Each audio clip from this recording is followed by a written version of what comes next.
In the newly created Reich, industry flourished as never before. The merchant fleet grew larger every day. German harbors were jammed with commerce, and German stomachs filled with beer and sausage. Germany had achieved unity, become rich. No other country threatened her. The world hoped for a peaceful, good neighbor. But the world had forgotten the Prussian tradition that Germany had inherited, a tradition not of peace and friendship, but of war and conquest.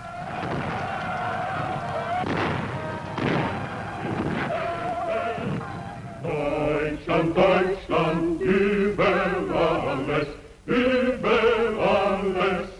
And by now, Carl Schmitt of the second generation, the father of the Carl Schmitt we had to fight, was arrogantly singing Deutschland, Deutschland über alles, Germany, Germany over all, as he proudly watched his fatherland becoming the most aggressively nationalistic country in the world. Industry was carefully controlled to accord with the policies of the great General Staff. For in the new Reich, Bismarck had added a fourth pillar to the structure of the warlike state. Frederick's militarists, landowners, and state officials had been joined by the big industrialists.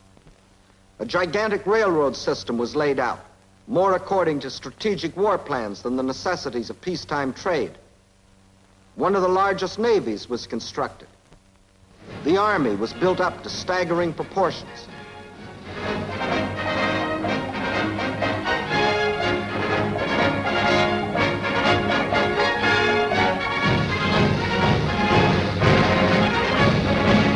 And the German officer was the idol of the nation, the personification of German ambition. In German colleges, the sport of German youth was not football, but the deadly duel. The scar was the badge of honor. The more scars, the handsomer. Did they not prove the man's prowess in arms?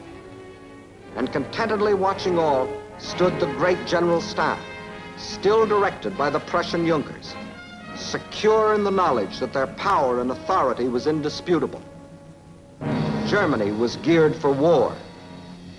All it needed was a new leader to give the word. And again, that leader was at hand. William II of Hohenzollern, the Kaiser that your father knew. Not a shrewd, clever cynic like Bismarck, but a vain and arrogant braggart, yet a leader in the German tradition. We Germans like to bear arms, and we like the game of war. I shall enlarge your borders. And what did Carl Schmitt's father say to all this? A German spark has always ignited the fire. Soon everything will be aflame. Through one international crisis after the other, the Kaiser rattled his sword, loudly demanding Germany's place in the sun. In vain, the other powers proposed an international agreement for general disarmament. But disarmament didn't suit the plans of the German militarists, landowners, state officials, or industrialists. They wanted their own way, and their own way meant war. War, therefore, was inevitable. It only needed an incident.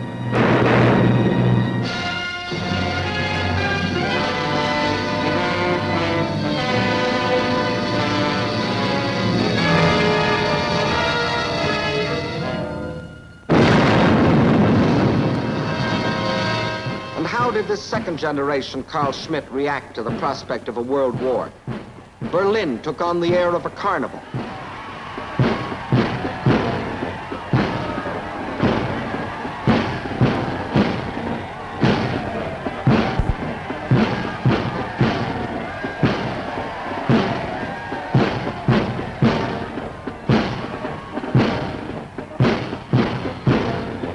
Blindly, joyfully, the people cheered the Kaiser, eager to follow a leader on the renewed march to conquest. Thus, in August of 1914, Carl Schmitt of the second generation, indoctrinated with 150 years of Prussian tradition, marched off to set the world aflame.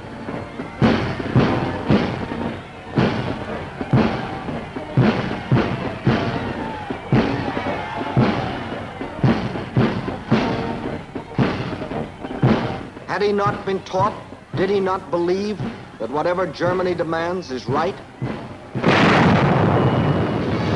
Even when he marched through Belgium, dismissing a solemn neutrality pact as a scrap of paper.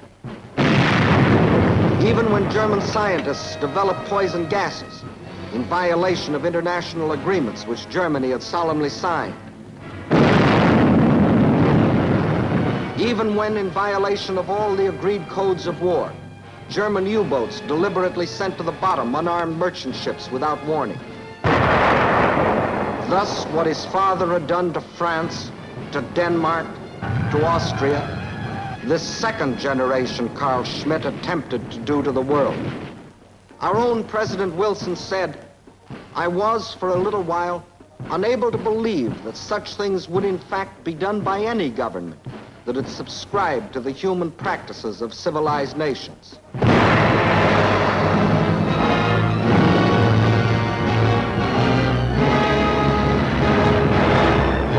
But only when we realized that we were directly threatened, only when every protest had been ignored, and Germany had carried the war right into our home waters, did we feel compelled to fight.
Finally, under the combined attack of the Allies, the German army started to crumble, to fall back, to run from battle. Germany was at the mercy of the Allies. General von Ludendorff, the German chief of staff and virtual dictator, was forced to send a secret message to the Berlin government. The offer of peace must be transmitted immediately. The army cannot wait another 48 hours. The Allies could grant the armistice or fight on to unconditional surrender. Georges Clemenceau, the wartime French leader, urged that the Allies should march triumphant into Berlin. Our own General Pershing said, "Complete victory can only be obtained by continuing the war until we force unconditional surrender." But the world would not listen. So golden was the thought of peace that the armistice was granted. We celebrated.